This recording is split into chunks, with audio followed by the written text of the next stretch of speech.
40 লাখ ছাপ্পা ভোটের জেরে তৃণমূল জিতেছে 29টি আসন, তবুও আমাদের পক্ষে গেছে 90টি বিধানসভা। শনিবার চাঞ্চল্যকর দাবি করলেন রাজ্যের বিরোধী দলনেতা শুভেন্দু অধিকারী। তিনি বলেন, শুধুমাত্র নন্দীগ্রামে হারাতে 16 জন আইপিএস পাঠানো হয়েছিল, তারপরও আমরা 8000 ভোটে সেখানে লিড নিয়েছি। পুলিশি অত্যাচার না হলে আমরা 20,000 ভোটে জিততাম। এদিন শুভেন্দু অধিকারী বলেন, তৃণমূল কংগ্রেস পেয়েছে 2,70,00,000 ভোট, যার মধ্যে 40 লক্ষ ভোট ছাপ্পার জোরে পাওয়া, কিন্তু আমরা 2,35,00,000 ভোট পেয়েছি মানুষের রায়ে। এই নির্বাচনে 90টি বিধানসভাতে আমাদের লিড রয়েছে। 147টি বিধানসভায় আমরা 40% ভোট পেয়েছি, আর 2% ভোট বেশি পেলেই আমাদের বিধানসভায় লিড বেড়ে হবে 148টি। ফলে সেই লক্ষ্যে আমাদের এবার নামতে হবে।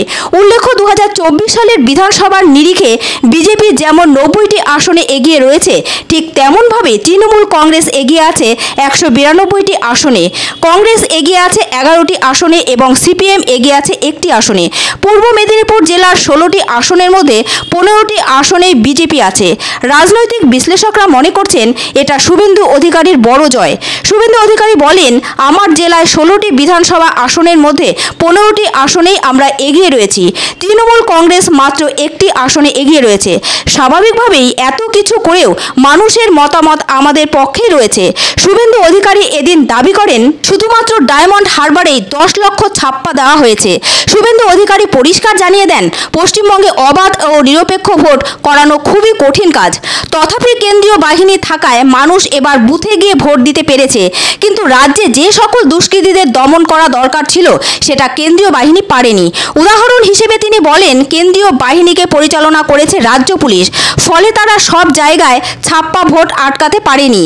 ডায়মন্ড হারবারের পাশাপাশি প্রচুর ছাপ্পা পড়েছে কেশপুরে।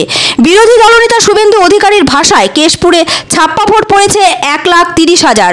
উল্লেখ্য, কেশপুর বিধানসভা কেন্দ্রটি ঘাটাল লোকসভার অন্তর্গত, আর ঘাটাল কেন্দ্র থেকে অভিনেতা দেব তৃণমূল প্রার্থী হিসেবে জয়লাভ করেছেন। তিনি বিজেপি প্রার্থী হিরণ চ্যাটার্জিকে 1,82,868টি ভোটে পরাজিত করেছে। উল্লেখ্য, 2019 সালে লোকসভা নির্বাচনে বিজেপি 18টি আসন দখল করেছে। তাদের আসন সংখ্যা কমে গিয়েছে। বিজেপির ঝুলিতে গেছে 12টি আসন। অন্যদিকে তৃণমূল কংগ্রেস এবার বিগত নির্বাচন থেকে 7টি আসন বেশি পেয়েছে। তৃণমূলের দখলে গেছে 29টি আসন। অন্যদিকে সংখ্যার নিরিখে তৃণমূল কংগ্রেস বিধানসভাতে 192টি আসনে এগিয়ে রয়েছে। তবে সেই বিষয়টিকে পাত্তা দিতে নারাজ শুভেন্দু অধিকারী। তার মতে 10 লক্ষ ছাপ্পা ভোট দিয়ে জিতেছে তৃণমূল। নন্দীগ্রামে সোনাচূড়ায় সাংবাদিকদের মুখোমুখি হয়ে শুভেন্দু অধিকারী সংখ্যালঘু ভোটারদের কাছে আবেদন রাখেন, পরবর্তী নির্বাচনে তারা যেন ভেবেচিন্তে ভোট দেন, শুধুমাত্র ইমামদের কথায় ভোট না দেন। শুভেন্দুর ভাষায়, বর্তমান তৃণমূল আমলে সবচেয়ে বেশি ক্ষতিগ্রস্ত সংখ্যালঘুরা। শুভেন্দু অধিকারী বলেন, তৃণমূল সংখ্যালঘুদের ব্যবহার করছে, তারা সমাজে এখনো পিছিয়ে রয়েছে, উন্নয়ন তাদের কাছে পৌঁছয়নি। আমরা 2,35,00,000 ভোট পেয়েছি, ওরা পেয়েছে 2,70,75,00,000, 40 লাখের ডিফারেন্স। হ্যাঁ, তার মধ্যে 40 লক্ষই ছাপ্পা ভোট আছে। ছাপ্পা ভোট আছে, শুধু 10 লক্ষ ছাপ্পা মেরেছে ডায়মন্ড হারবারে। একটা লোকসভা কেন্দ্রে 10 লক্ষ ছাপ্পা মেরেছে। কেশপুরে ছাপ্পা মেরেছে 1,30,000 ভোট। ঘাটাল লোকসভা কেন্দ্রে আমরা যা পেয়েছি, গণদেবতা জনতা জনার্দনের আশীর্বাদ।